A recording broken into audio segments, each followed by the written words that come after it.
کیسے ممکن ہے؟ کہتا ہے افلاک سے آتا ہے نالوں کا جواب آخر. کہتا ہے تیرے نالے، تیری آرزو، تیری تمنا اتنی بلند ہو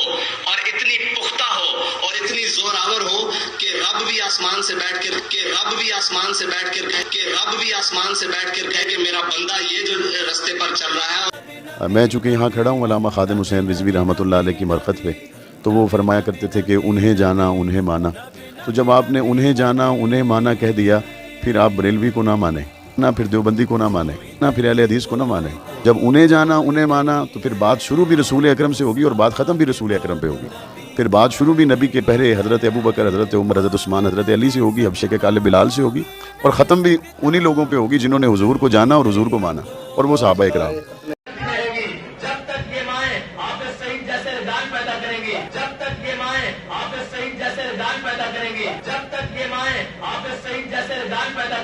دیوبندی ایک ہی دادے کی اولاد ہے. اسانی جڑی پارٹی بھی بریلویوں کی پارٹی نہیں، اسانی جڑی پارٹی کسی ایک جماعت کی پارٹی نہیں، اسانی جڑی پارٹی کسی ایک فرقے کی پارٹی نہیں. آپ جو گفتگو کر رہے ہیں، آپ جو ملاقاتیں کر رہے ہیں، آپ جو میل جول رکھ رہے ہیں، یہ آپ اہل سنت کے ساتھ کیوں نہیں کرتے؟ یہ آپ اتحاد یہاں پر کیوں نہیں کرتے؟ آپ کو بد مذہب کیوں نظر آ رہے ہیں؟ آپ اہل سنت کو اکٹھا کریں، اہل سنت کے ساتھ مل کے تو پھر آگے چلیں. دیکھیے کہ کسی کے ساتھ اتحاد کی ضرورت ہی نہیں. یہی سواد اعظم ان بد مذہبوں کے لیے اور دوسرے کفار کے لیے اللہ تبارک و تعالیٰ کے مدد کے لحاظ سے رسول کریم صلی اللہ علیہ وسلم کی نظر عنایت سے یہ کافی ہو جائے گا. محتاج نظر ہے حال میرا سرکار، توجہ فرمائے سرکار، توجہ فرمائے. اب سعد حسین رضوی کے اس قول پر باقاعدہ ان کے رہنما سے گفتگو ہوئی، کیونکہ بعد میں لوگ کہتے تھے کہ جی آپ نے تو گفتگو نہیں کی اور جو ہے ان سے گفتگو کر لینی چاہیے تھی. اب کتنے دن گزر چکے ہیں. اب یہ قوال میں نے ان سے بھی عرض کیا جن رہنما سے ہماری گفتگو ہوئی، تو میں نے کہا کہ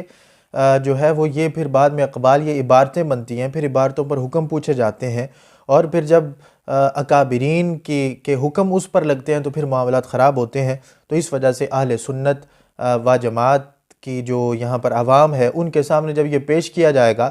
کہ ان کا تو یہ قول موجود ہے کہ اقبال کے ایک شعر کی تشریح کرتے ہوئے انہوں نے کہا کہ رب بھی آسمان سے بیٹھ کر کہے. اب یہ آسمان پر بیٹھنا یہ کیا رب کے شایان شان ہے؟ تو ایسا نہیں ہے، بلکہ اعلیٰ حضرت مجدد دین و ملت الشاہ امام احمد رضا بریلوی رحمہ اللہ تعالیٰ، آپ نے تو آپ کی جنگ رہی بد مذہبوں کے ساتھ اسی جو ہے اس طرح کے لفظوں پر کہ انہوں نے کہا اللہ تبارک و تعالیٰ عرش پر بیٹھا ہوا ہے. تو اعلیٰ حضرت رحمۃ اللہ علیہ نے تو پورا رسالہ اس پر لکھا اور گاہے بگاہے فتاوی رضویہ شریف کے اندر رد کرتے رہے. میں وہ بھی آپ کے سامنے کچھ چیزیں پیش کرتا ہوں. تو یہ ہم نے ان کے رہنما سے بات کی کہ باقاعدہ ان تک پیغام پہنچایا جائے، اور کتنے دن گزر چکے ہیں. اس کلپ کے وائرل ہونے کے بعد ہم نے جو ہے وہ ان تک پیغام بھی پہنچایا اور پھر یہ سارے معاملات ہو چکے، لیکن ابھی تک کسی پتے کے ہلنے کی بھی آواز نہیں آئی کہ اس سے جو ہم نے کہا صرف اتنا ہی کہہ دیا جائے کہ یہ سبقت لسانی کی وجہ سے ایسا ہوا تھا. اور غالب گمان ہمارا یہی ہے کہ اسی وجہ سے ہی کہ سبقت لسانی کی وجہ سے ایسا ہو گیا تھا اور ان کی زبان سے نکل گیا کہ رب آسمان سے بیٹھ کر کہے. تو وہ یہ کہہ دیں کہ میرے سے زبان سے نکلا ہے، اصل میں میرا وہی عقیدہ ہے جو اعلیٰ حضرت مجدد دین و ملت الشاہ امام احمد رضا بریلوی قدس سر العزیز آپ کا عقیدہ ہے. اب اعلیٰ حضرت رحمۃ اللہ علیہ اس بارے میں کتنی سختی فرماتے ہیں. دیکھیے یہ جلد نمبر جو ہے فتاوی رضویہ کی جلد نمبر 14 ہے، اور اس میں اعلیٰ حضرت رحمۃ اللہ علیہ فرماتے ہیں، اور ہم نے یہ یاد رکھے کہ ہمارے اکابرین میں سے اعلیٰ حضرت رحمۃ اللہ علیہ ہیں کہ جن کو ہم فالو کرتے ہیں. ہم کسی اور کو فالو نہیں کرتے کہ ہم کسی اور کا چہرہ دیکھ کر چپ ہو جائیں، نہیں نہیں جی. اور بعد میں بد مذہب اور یہ جتنے حضرات ہیں یہ اس چیز کو نوٹ رکھیں کہ ان چیزوں کو ہم سے زیادہ بد مذہب نوٹ رکھتے ہیں. کیا یہ روافظ کے پاس یہ کلپ نہیں پہنچا؟ کیا خوارج کے پاس یہ کلپ نہیں پہنچا؟ ان کے پاس محفوظ ہیں، اور ٹائم آنے پر وہ پھر منہ پہ ماریں گے دیکھو تمہارے بڑے بڑے تو اہل سنت کے بڑے اسٹیجوں پر چڑھ کے جن کے بارے میں تم کہتے ہو کہ اہل سنت میں ان جیسی تنظیم کوئی نہیں، یہ نہیں وہ نہیں، تو ان کا تو عقیدہ یہ تھا، وہ تو یہ لفظ بولتے تھے. بعد میں پھر آپ جو مرضی کہتے رہیں کہ نہیں نہیں ان کا اصل میں جو ہے وہ عقیدہ اعلیٰ حضرت والا تھا. وہ تو الفاظ دیکھیں گے کہ صریح الفاظ دیکھو ان کے یہ ہیں. اب اعلیٰ حضرت رحمۃ اللہ علیہ اس جگہ پر واضح طور پہ یہ اس کا ذکر فرماتے ہیں. جلد نمبر یہ 14 ہے اور اس کا جو ہے صفحہ نمبر 283 ہے. اعلیٰ حضرت رحمۃ اللہ علیہ فرماتے ہیں 13واں عقیدہ یہ ہے کہ اللہ تعالیٰ کے لیے مکان نہیں اور نہ اس کے لیے کوئی جہت، نہ فوق اور نہ تحت، اور یہی اہل سنت و جماعت کا عقیدہ ہے۔ پھر امام ابن حجر مکی رحمہ اللہ تعالی آپ کے جو ہے وہ نقل کرتے ہوئے آپ کی کتاب سے امام حجت الاسلام غزالی، امام غزالی رحمہ اللہ تعالی آپ کے لحاظ سے نقل کرتے ہیں، فرماتے ہیں جیسا کہ آپ دیکھ رہے ہیں کہ جو لوگ جہد کے قائل ہیں ان کا کافر ہونا واضح ہے۔ اور آگے فرماتے ہیں انہی کی کتاب کے اندر کہتے ہیں صفحہ نمبر 32 پر لکھا ہے کہ جو بندہ یہ کہے کہ اللہ تبارک و تعالیٰ آسمان میں ہے، یہ کہے عرش پر ہے اور اس سے مراد مکان لیتا ہے، یا اس کی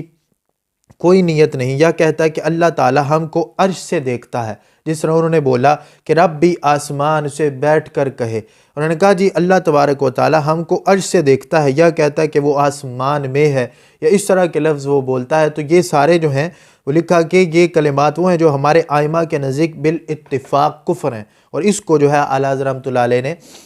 283 صفحہ پر ذکر فرمایا، اور 284 پر اعلیٰ حضرت رحمۃ اللہ نے لکھا کہ بحر الرائق میں ہے کہ اگر کسی نے کہا اللہ آسمان میں ہے، اگر تو اس نے وہ مراد لیا جو ظاہراً اخبار میں ہے تو پھر کافر نہیں، یعنی ایک جہت کو بیان کیا اور دوسری جہت کو بیان نہ کیا، یہ بیان کرنے کے اندر نفی ہوئی، تو اس صورت کے اندر وہ کافر نہیں، اور اگر اس نے مکان مراد لیا تو کفر ہوگا، اور اگر اس نے کوئی ارادہ نہ کیا تو اکثر کے نزدیک وہ کافر ہے، اور یہی اصح ہے اور اسی پر فتویٰ ہے، یہی صحیح ہے کہ اگر اس نے کچھ بھی مراد نہیں لیا اور پھر اگر یا اس نے جہت مراد لے لی ہے تو اس صورت کے اندر تو پھر جو ہے کفر لازم آ جائے گا۔ اب یہ جلد نمبر 14 ہے۔ اسی طرح اعلیٰ حضرت رحمۃ اللہ علیہ اسی چیز کو جلد نمبر 29 میں بیان کرتے ہوئے آپ فرماتے ہیں کہ جس بندے نے کہا کہ خدا آسمان پر جانتا ہے میرے پاس کچھ نہیں، کافر ہو گیا، اس لیے کہ اللہ تبارک و تعالیٰ مکان سے پاک ہے۔ اب اللہ تبارک و تعالیٰ کا بیٹھنا، عرش پر بیٹھنا، اس سے مکان لازم آتا ہے، پھر مکان کے علاوہ بھی اس سے جو ہے وہ جسم لازم آتا ہے۔ اب یہ دیکھیے کیا فرماتے ہیں علماء دین اس مسئلہ میں کہ جو شخص یہ کہے، 139 صفحہ پر اعلیٰ حضرت فرماتے ہیں کہ جو شخص یہ کہے، سوال پوچھا گیا کہ اللہ رب العزت عرش پر بیٹھا ہے، جس طرح انہوں نے کہا کہ رب آسمان سے بیٹھ کر یہ کہے، تو کہتے ہیں اور کہیں نہیں ہے، شرعاً اس کا حکم کیا ہے؟ کہتے ہیں جواب یہ ہے کہ اللہ عز و جل مکان و جہت و جلوس وغیرہ تمام عوارض جسم و جسمانیات و عیوب و نقائص سے پاک ہے۔ یعنی یہاں پر جو سوال کے اندر اگلی شک بھی موجود ہے کہ وہ کہتا ہے کہ اور کہیں نہیں ہے، آسمان عرش پہ بیٹھا ہے اور کہیں نہیں ہے۔ اب جو ہے یہاں پر تو اتنا ہے کہ رب آسمان سے بیٹھ کر کہے، اللہ تبارک و تعالیٰ کا آسمان پر بیٹھنا، اس سے جو ہے وہ تو ایک تو یہ کہ جہت لازم آتی ہے، دوسرا یہ کہ جسم لازم آتا ہے۔ اور اعلیٰ حضرت فرماتے ہیں اسی کے کانٹیکسٹ میں اعلیٰ حضرت نے فرمایا کہ اللہ عز و جل جہت، جلوس، تمام عوارض جسم و جسمانیات و عیوب و نقائص اس سے پاک ہے۔ یہ سارے جو ہیں یہ عیوب ہیں، نقائص ہیں، اللہ تبارک و تعالیٰ ان سے پاک ہے۔ یہ لفظ کہ اس شخص نے کہا سخت گمراہی کے معنی دیتا ہے، اس پر توبہ لازم ہے، عقیدہ اپنا مطابق اہل سنت کرے، اللہ تبارک و تعالیٰ ہدایت عطا فرمائے۔ ہدایت عطا فرمانے والی اللہ تبارک و تعالیٰ کی ذات ہے۔ تو یہ اعلیٰ حضرت رحمۃ اللہ علیہ نے اس پر بڑی سختی سے کلام فرمایا اور پورے رسالے لکھے ہیں۔ اب آگے بڑھیں تو یہ صرف یہاں پر نہیں بلکہ اور یہ باتیں کیوں پیدا ہوئی، اب آگے بڑھتے ہوئے ہم جب قدم دیکھتے ہیں تو جب خوارج کے ساتھ میل جول ہے، جب کہ العقیدۃ الطحاویہ کے اندر عبارت واضح طور پر موجود ہے کہ امام طحاوی نے صحابہ کرام رضوان اللہ تعالیٰ علیہم اجمعین کا جہاں پر ذکر کیا، فرمایا وَنُبْغِضُ مَن يُبْغِضُهُمْ، جو بندہ صحابہ سے بغض رکھتا ہے ہم اس سے بغض رکھتے ہیں، ہم اسے خندہ پیشانیوں سے ملنا تو دور کی بات ہے، اس کے ساتھ اٹھنا بیٹھنا کھانا پینا دور کی بات ہے، ہم تو اسے بغض رکھتے ہیں۔ اور جو خود صحابہ کرام رضوان اللہ تعالیٰ مجمعین کی عزت جن کی وجہ سے ہے، رسول کریم صلی اللہ علیہ وآلہ وسلم جو ان سے بغض رکھے اور ان کو اذیتیں پہنچائے، رات دن یہ کہے کہ ان کو یہ بھی علم نہیں، ان کو وہ بھی پتہ نہیں، اور اس طرح کی وہ گفتگویں کرتا رہے، پھر ان کے بارے میں یہ لفظ بولنا کہ حافظ سعید جیسے رجال، تو ان کی تعریف کرنا، تعظیم و توقیر کے بارے میں اعلیٰ حضرت رحمۃ اللہ علیہ کا عقیدہ کیا ہے، کیا وہ ان کے سامنے نہیں ہے؟ تو یہ صرف اور صرف اصلاح کی وجہ سے ہے۔ کئی پیغامات پہنچائے گئے لیکن جیسا میں نے کہا کہ پتہ ہلنے کی بھی ابھی تک آواز نہیں آئی، بجائے اس کے کہ اس کو رد کیا جاتا۔ اور میں نے کہا کہ یہ دور اندیش ہو کر دیکھیں، عوام بھی دیکھیں اور ان کے قائدین بھی دیکھیں، وہ رہنما بھی دیکھیں، تھوڑی سی دور اندیشی اپنے اندر پیدا کریں کہ کل کو جب یہ زمانہ گزرے گا تو اگلے زمانے کے اندر عبارات جو ہیں وہ جائیں گی، اور اپنے نہ بھی جو ہیں وہ لے کے جائیں، غیر لے کے جائیں گی، کیونکہ غیروں کے پاس یہ سارے جو ہے یہ مواد انہوں نے محفوظ رکھا ہوا ہے کہ جب وقت آئے گا تو اس وقت پھر ہم جو ہے وہ عوام اہل سنت کے سامنے رکھیں گے، یہ دیکھو یہ بڑی جماعت تھی، یہ بڑا تمہارا لیڈر تھا، یہ بڑا بڑا قائد تھا، اس نے یہ لفظ بولے ہوئے ہیں، تو پھر ان لفظوں پر جب حکم پوچھے جائیں گے پھر کیا بنے گا؟ اس لیے آج وقت ہے، آج اللہ نے زندگی دی ہوئی ہے، آج سانسیں چل رہی ہیں، آج کا رد کیا ہوا کل کام آئے گا، کل پھر شخصیات مجروح ہونے سے بچ جائیں گی، وگرنہ تو اکابرین پاس ایسا نہیں ہوگا کہ ان کی طرف لوگ پلٹیں گے، لوگ اعلیٰ حضرت کی طرف پلٹیں گے، لوگ مجدد الفیسانی کی طرف پلٹیں گے، لوگ ہمارے بڑوں کی طرف پلٹیں گے اور ان کی عبارات پھر فٹ کی جائیں گی۔ اب دیکھیے کہ جب جو ہے یہ رجال کے لفظ بولے گئے، کیا فی الصحیح رجال ہے، کیا اس سے رد کیا گیا بعد میں کہ نہیں ہمارا یہ موقف نہیں ہے اور جو ہے وہ ہم سے اس معاملے کے اندر خطا ہو گئی ہے، جو ہے وہ ہمیں ایسا نہیں کہنا چاہیے تھا؟ اور پھر یہ جو رب بھی آسمان سے بیٹھ کر کہے، اس کے لحاظ سے بھی کئی پیغامات بھیجے گئے لیکن ابھی تک بالکل خاموشی ہے، اور اگر ہم رد نہیں کریں گے تو پھر کل کو عوام اہل سنت کس کی طرف دیکھیں گے؟ اب تو یہ کہا جا سکتا ہے دیکھو تم ہمارے سامنے یہ عبارات لے کے آ رہے ہو، فلاں عالم کا اسی زمانے کے اندر یہ رد موجود ہے، تو جب رد ہوگا تو پھر جو ہے وہ عوام اہل سنت کو اس طرح نہیں کہا جائے گا۔ تو اب دیکھیے کہ یہاں سے پھر مسئلہ آگے نکلا کہ وہ اتنے جری ہو گئے ملاقاتوں کی وجہ سے کہ انہوں نے کہا جی ہم نے بابا جی کے مزار پہ حاضری دی ہے، اور وہ کہتے تھے انہیں جانا انہیں مانا، تو اس لیے سرکار رسول کریم صلی اللہ علیہ وسلم سے بات شروع ہونی چاہیے، ابو بکر عمر عثمان و علی رضی اللہ تعالیٰ عنہم اجمعین، ان سے بات جو ہے ان تک ہونی چاہیے، ان سے شروع ہونی چاہیے، پھر یہ دیوبندی یہ وہابی یہ سارے چھوڑ دیں اور اس سے آگے ہو کر سوچیں۔ اب اصل میں جو معاملہ تھا، جو اعلیٰ حضرت مجدد دین و ملت الشاہ امام احمد رضا بریلوی رحمہ اللہ تعالیٰ آپ نے جو محنت کی تھی اور قرآن و حدیث کی روشنی میں کی تھی، کوئی اپنے اقوال پیش نہیں کیے تھے کہ اپنی مرضی سے کوئی اپنی خواہشات پر چلتے ہوئے، وہ بھی میں انشاءاللہ تبارک و تعالیٰ بھی آپ کے سامنے فتاوی رضویہ سے پیش کرتا ہوں۔ تو وہ اتنے جری ہوئے کہ یہاں تک انہوں نے کہنا شروع کر دیا۔ میں چونکہ یہاں کھڑا ہوں علامہ خادم حسین رضوی رحمۃ اللہ علیہ کی مرقد پہ، تو وہ فرمایا کرتے تھے کہ انہیں جانا انہیں مانا، تو جب آپ نے انہیں جانا انہیں مانا کہہ دیا پھر آپ بریلوی کو نہ مانیں، نہ پھر دیوبندی کو نہ مانیں، نہ پھر اہل حدیث کو نہ مانیں۔ جب انہیں جانا انہیں مانا تو پھر بات شروع بھی رسول اکرم سے ہوگی اور بات ختم بھی رسول اکرم پہ ہوگی، پھر بات شروع بھی نبی کے پہلے حضرت ابو بکر حضرت عمر حضرت عثمان حضرت علی سے ہوگی، حبشے کے کالے بلال سے ہوگی، اور ختم بھی انہی لوگوں پہ ہوگی جنہوں نے حضور کو جانا اور حضور کو مانا، اور وہ صحابہ اکرام۔ دیوبندی ایک ہی دادے کی اولاد ہے، اور جو کوئی فرق تشریحات کا فروعی طور پر ہے بھی صحیح، حضور کی عزت پہ اکٹھے، ابو بکر صدیق کی خلافت پہ اکٹھے، صحابہ پہ اکٹھے، اہل بیت پہ اکٹھے، امام ابو حنیفہ پہ اکٹھے۔ اب وہ تو جری ہوئے ہی تھے لیکن ادھر سٹیجز سے بھی اس طرح کی باتیں آنا شروع ہو گئی، اور یہاں سے بھی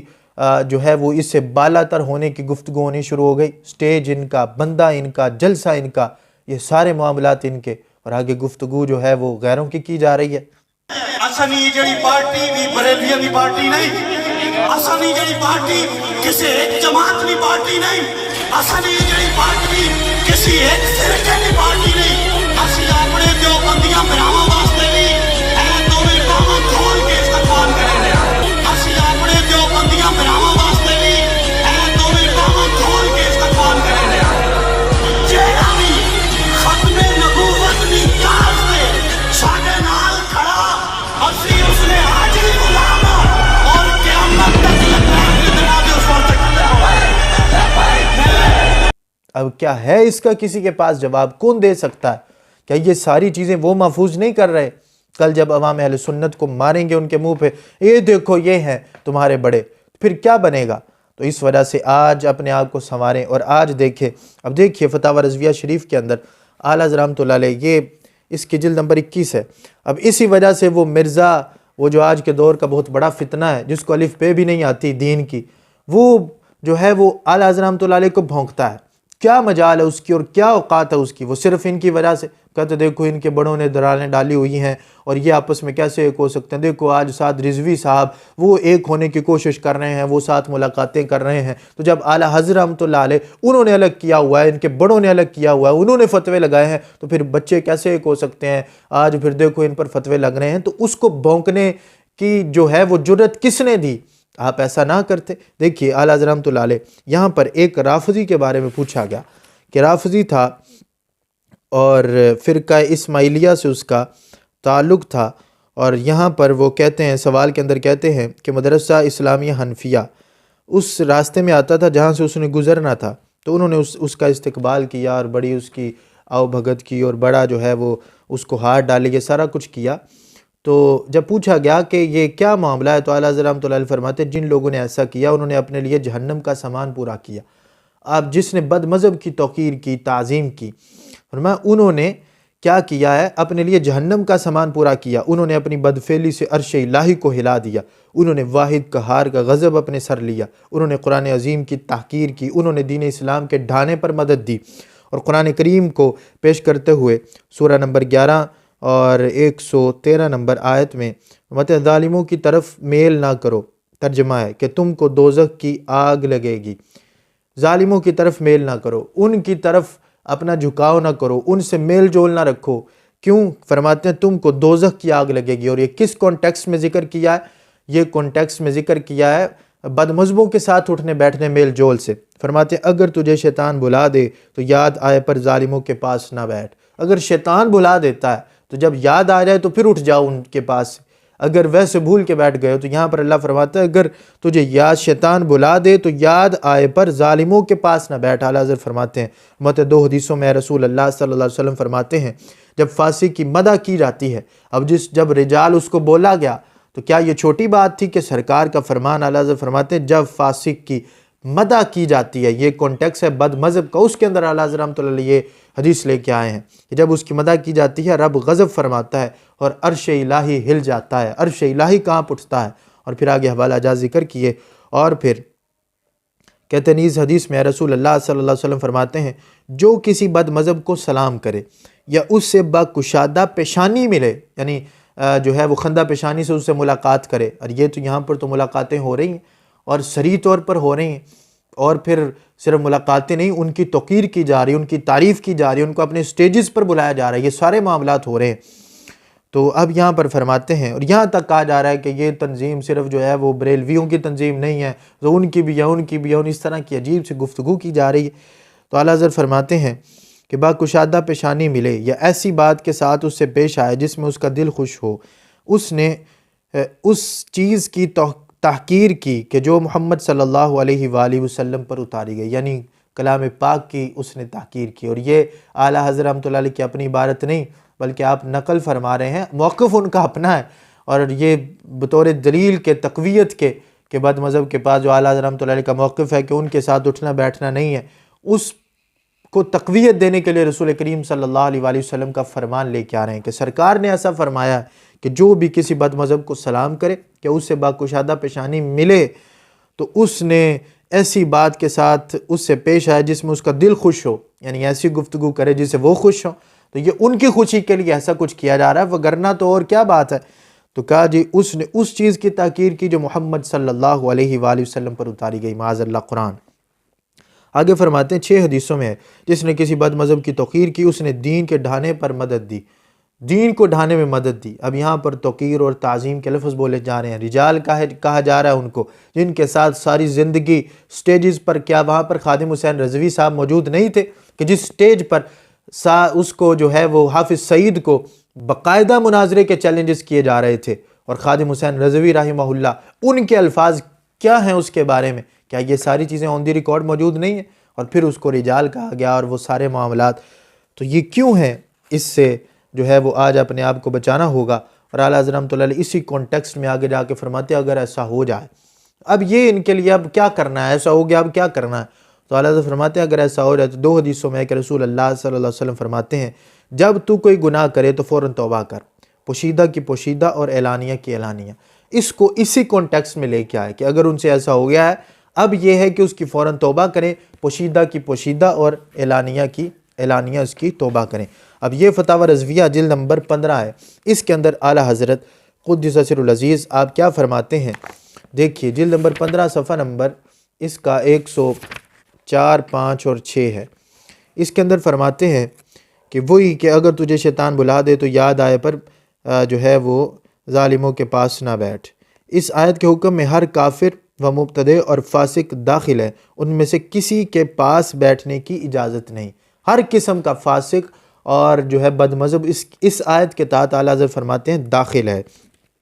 اور ظالموں کی طرف میل نہ کرو کہ تمہیں آگ چھوئے گی. فرماتے ہیں کہ صحیح مسلم شریف کے اندر یہ حدیث موجود ہے کہ ان سے دور رہو اور انہیں اپنے سے دور کرو، کہیں وہ تمہیں گمراہ نہ کر دے، کہیں وہ تمہیں فتنے میں نہ ڈال دیں. تو اب اسی کو اعلیٰ حضرت رحمۃ اللہ علیہ بیان کرتے ہوئے یہاں تک فرماتے ہیں کہ ابن حبان، طبرانی، ان کی حدیث کے اندر موجود ہے، ان کی روایات کے اندر، کہ رسول کریم صلی اللہ علیہ وسلم نے فرمایا کہ لا تواکلون ولا تشاربون ولا تجالسون ولا تناکحوہم، ان کے ساتھ کھاؤ نہیں، پیو نہیں، ان کے ساتھ نکاح نہ کرو، ان کے ساتھ اٹھو بیٹھو نہیں، اور جب وہ مریض ہو جائیں تو ان کی عیادت نہ کرو، اور جب وہ مر جائیں تو اس وقت ان کے جنازے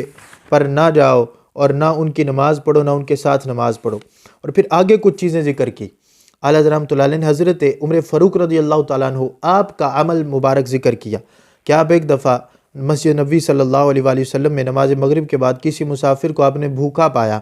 اپنے ساتھ کاشانہ خلافت میں لے آئے، اس کے لیے کھانا منگایا۔ جب وہ کھانے بیٹھا کوئی بات بدمزبی کی اس سے ظاہر ہوئی، فوراً حکم ہوا کہ کھانا اٹھا لیا جائے اور اسے نکال دیا جائے۔ سامنے سے کھانا اٹھوا لیا اور اسے نکلوا دیا۔ یہ ہے سیدنا عمر فاروق رضی اللہ تعالیٰ عنہ آپ کا عمل مبارک۔ اور پھر عبداللہ بن عمر رضی اللہ تعالیٰ عنہما کہتے کسی نے آ کر عرض کی فلاں شخص نے آپ کو سلام کہا ہے، فرمایا لا تقرأہ منی السلام، میری طرف سے اس کو سلام نہ کہنا۔ اس نے تو کہا لیکن میری طرف سے سلام نہ کہنا، کیوں؟ کہا فرماتے میری طرف سے سلام نہ کہنا، میں نے سنا ہے کہ اس نے کچھ بدمذہبی نکال لی، یعنی وہ تو کوئی بد مذہب ہے، تو اس وجہ سے مجھ تک یہ بات پہنچی ہے، تو میرا سلام اس کو نہ کہنا اگرچہ وہ یہ کہہ رہا ہے۔ سیدنا سعید بن جبیر جو حضرت عبداللہ بن عباس رضی اللہ تعالیٰ عنہ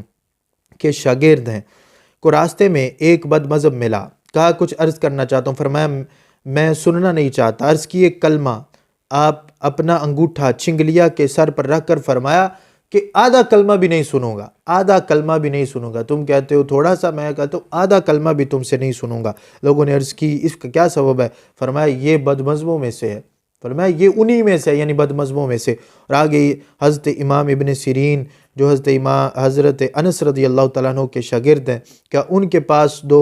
بد مذہب آئے، عرض کی کچھ آیات کلام اللہ آپ کو سنائیں، فرمایا میں سننا نہیں چاہتا۔ عرض کی کچھ حدیث نبی صلی اللہ علیہ وسلم سنائیں، فرمایا میں سننا نہیں چاہتا۔ انہوں نے اصرار کیا، فرمایا تم دونوں اٹھ جاؤ یا میں اٹھ جاتا ہوں، میں اٹھا جاتا ہوں۔ آخر وہ خائب و خاسر چلے گئے۔ لوگوں نے عرض کیا امام آپ کا کیا حرج تھا اگر وہ کچھ آیتیں یا حدیثیں سناتے؟ فرمایا میں نے خوف کیا کہ وہ آیات و حدیث کے ساتھ اپنی کچھ تعویل لگائیں اور وہ میرے دل میں رہ جائے تو ہلاک ہو جاؤں۔ اور آگے فرماتے آئمہ کو یہ خوف تھا، بڑے بڑے جو ہمارے پہلے حضرت عمر فاروق، پھر عبداللہ بن عمر، پھر حضرت یعنی صحابہ کا تذکرہ، پھر تابعین میں سے حضرت سیدنا سعید بن جبیر کا تذکرہ، پھر حضرت ابن سیرین کا تذکرہ، اور میں صحابہ کا اور ہمارے جو اکابرین ہیں آئمہ ہیں ان کے تو یہ معاملات تھے کہ آئمہ کو یہ خوف تھا، اور اب عوام کو یہ جرت کہ عوام اب اس طرح کی جرتیں کرنا شروع ہو گئی ہے۔ کیا صحابہ کا عقیدہ کوئی ان کا عقیدہ جو ہے وہ ہم نے کسی اور سے عقیدہ لیا کہ صحابہ سے ہم نے عقیدہ نہیں لینا تو کسی اور سے عقیدہ لینا ہے؟ تو ان کو تو یہ خوف رہے بد مذہب سے، لیکن آج یہ کہا جائے کہ کچھ بھی ہو جائے ٹھیک ہے، بچے کو پڑھانا ہی ہے تو کسی سے بھی پڑھا لو، بچے کو بھیجنا ہی ہے کسی کے پاس بھی بھیج لو، ہم تو ٹھیک ہیں۔ لیکن وہ فرماتے ہیں کہ ایسا معاملہ نہیں ہے، بلکہ فرماتے ہیں آئمہ کو یہ خوف تھا اور اب عوام کو یہ جرت، ولا حول ولا قوت الا باللہ۔ یہ ہے اعلیٰ حضرت قدس سر العزیز کی تعلیمات، اور اپنی بات نہیں، قرآن، حدیث، صحابہ کے فرمان، تابعین کے فرمان، اور ان کے جو ہے وہ عمل ذکر کر کے اعلیٰ حضرت رحمۃ اللہ علیہ نے اس بات کو ثابت کیا کہ بد مذہب کے پاس ہرگز بھی بیٹھا نہیں جائے گا اگر اس سے